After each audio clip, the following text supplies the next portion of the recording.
जादुई गुलाब। पूजा और भारती दोनों पड़ोसी थी। दोनों खेती किया करती थी। पूजा बहुत ही अच्छी लड़की थी, जबकि भारती बहुत घमंडी थी। पूजा के खेत की उपज भी बहुत अच्छी होती थी। हर साल उसे बहुत मुनाफा होता था। ये देखकर उसकी पड़ोसन भारती बहुत जलती थी। पूजा अपने खेत के साथ साथ अगल बगल के कुछ पेड़ पौधों को भी पानी डाल देती थी। ये सब देखकर भारती कहती है, अरे ये क्या पूजा, तुम अपने खेत के साथ साथ आसपास के जंगली पेड़ पौधों को भी पानी दे रही हो। ये तुम्हें कोई फल थोड़ी ना देंगे। ये पेड़ पौधे भले ही हमें फल ना दे, लेकिन ये पेड़ पौधे हमें छाया देते हैं, ठंडी हवा देते हैं, साफ वातावरण देते हैं। लेकिन तुम्हें इससे कोई मुनाफा थोड़ी ना होगा। अगर तुम ये पानी अपने खेत में दोगे तो अच्छी उपज होगी। मेरे खेत में वैसे भी बहुत अच्छी उपज होती है। ऐसे ही कुछ दिन बाद फसल कटाई का वक्त आ गया। पूजा की हमेशा की तरह बहुत अच्छी फसल हुई थी। भारती को इस बात से बहुत जलन हो रही थी। पता नहीं ये पूजा अपने खेत में ऐसा क्या करती है जो इसके खेत में इतनी अच्छी फसल होती है। अगर इसी तरह चलता रहा तो जल्द ही ये इस गांव की किसान मंत्री बन जाएगी। नहीं नहीं, लेकिन मैं ऐसा नहीं होने दूंगी। उस रात भारती जाकर पूजा के खेतों में आग लगा देती है। जब तक पूजा को पता चलता तब तक उसके खेतों के सारे अनाज जल जाते हैं। हे भगवान, मैंने किसी का क्या बिगाड़ा था। अब मैं क्या खाऊंगी। मेरा जितना कुछ था सब जलकर राख हो गया।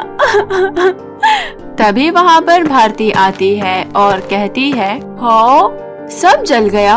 अगर तुम्हें किसी भी चीज की जरूरत होगी तो मुझे जरूर बताना। मैं तुमको अपने खेत में मजदूर की नौकरी पर रख लूंगी। नहीं, मुझे किसी से कुछ भी नहीं चाहिए। पूजा बहुत दुखी थी। वो अपने खेत में बैठकर रोने लगी। तभी वो देखती है कि उसके खेत के बाहर लगे कुछ पौधे भी मुरझा रहे हैं। वो पानी लाकर पौधों में डालने लगती है। वहीं पर एक गुलाब का पौधा भी था। जैसे ही पूजा ने गुलाब के पौधे में पानी डाला, उसमें से आवाज आने लगी, पूजा तुम निस्वार्थ होकर हमें रोज पानी देती हो। मुझसे तुम्हारा ये दुख देखा नहीं जा रहा। मेरे पास तुम्हें देने के लिए कुछ नहीं है। मैं बस तुम्हें ये जादुई गुलाब ही दे सकती हूँ। तुम इस जादुई गुलाब को ले जाओ। तुम इस पंख की पंखुड़ियाँ तोड़कर इससे जो भी मांगोगी वो तुम्हें मिल जाएगा।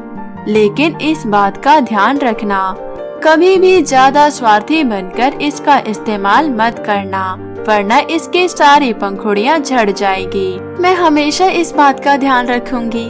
पूजा खुशी खुशी फूल को लेकर अपने घर आ जाती है। उसकी एक पंखुड़ी को तोड़कर बोलती है कि उसके सामने ढेर सारा खाना आ जाए। तभी वहाँ पर बहुत सारा खाना आ जाता है। अरे ये गुलाब तो वाकई में जादुई है। मैं थोड़ा खाना अपने पास रखकर बाकी खाना गरीबों में बांट देती हूँ। पूजा उस गुलाब की मदद से जरूरतमंदों की मदद करने लगी, भूखों को खाना देने लगी। गांव में सभी पूजा की बहुत तारीफ करने लगे। अरे मैंने तो पूजा की सारी फसल बर्बाद कर दी थी, फिर भी इसके पास इतना पैसा कहाँ से आया। मुझे इस बात का पता लगाना ही होगा।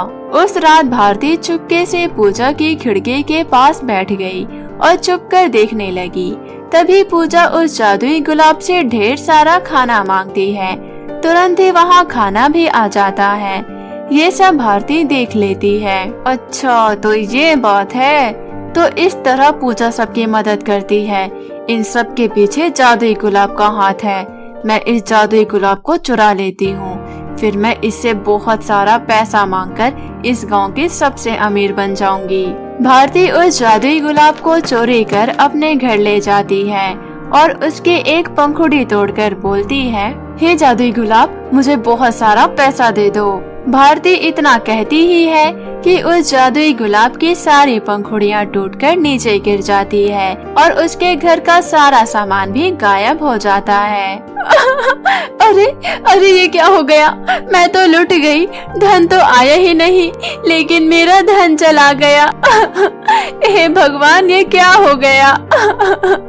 भारती भागती हुई पूजा के घर जाती है और उसे सारी बात बताती है। मुझसे बहुत बड़ी गलती हो गई, मुझे माफ कर दो। मैंने तुम्हारा जादुई गुलाब चोरी कर लिया था, वो भी धन के लालच में। मुझे नहीं पता था कि मेरे घर का सामान गायब हो जाएगा। ये तुम्हारी लालच का फल है। मुझे माफ कर दो, मेरा सामान वापस कर दो।